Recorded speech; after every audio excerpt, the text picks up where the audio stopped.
Manny, thanks for joining us on 93.9, my man. What's on your mind? I was going to talk to you guys about the Lakers Yeah. and Golden State, and one comment about Louisville at the end. But Okay. I wouldn't get too overly excited about a preseason game where LeBron had a good game because LeBron's going to experience something this year that he's never experienced before, and he's not going to make it to the conference finals this year.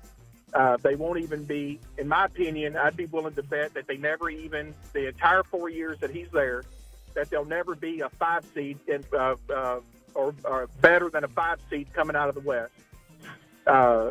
And his game is going to change drastically, and I wouldn't be surprised over the course of a 4-year period that L.A. doesn't give up on him and start booing him, because everybody always likes to talk about how great LeBron is, but the one characteristic that LeBron does not have is a killer fighter instinct.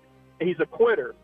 When I think of all the great players, especially the ones that come from the Lakers or just any team, when you mention Kobe, Michael Jordan, Right. You name it, Kevin Durant, it doesn't matter, Steph Curry, I don't care, Kyrie Irving, Dwayne Wade, they never give up on their team. They never quit. They never walk off the court. They want the ball. They want the final shot. They want all the pressure on them, and LeBron is not that way.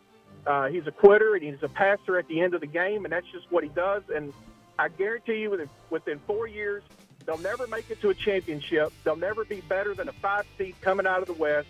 And I bet L.A. turns on him, because you can't take a guy with a attitude the way that he has, a quitter mentality, and giving up at the end when the chips are down. Right. A guy like that just doesn't change overnight and become a Kobe Bryant or a Michael Jordan overnight. It just doesn't happen. I know everybody wants to crown him a king and this, that, and the other, but what they don't realize is that all those conference championships, he came out of the East when the East was 100% completely horrible. And the only time he ever won a championship is when he had an all-star, I mean a superstar on his team with Dwayne Wade, who's already won championships, and that's how he got his championship when he went to Miami. And when he won it the other time, he had Kyrie Irving, if anybody watched those finals, the one person who could not miss a shot and demanded the ball and made every shot practically that he shot was Kyrie Irving, and it wasn't LeBron James. When he goes to the West, he's going to run into talent that he has never seen before. Harder games in the regular season. It's going to wear him down, and you watch. I guarantee you that'll happen. And as far as Louisville goes, I have zero interest in Jeff Brom.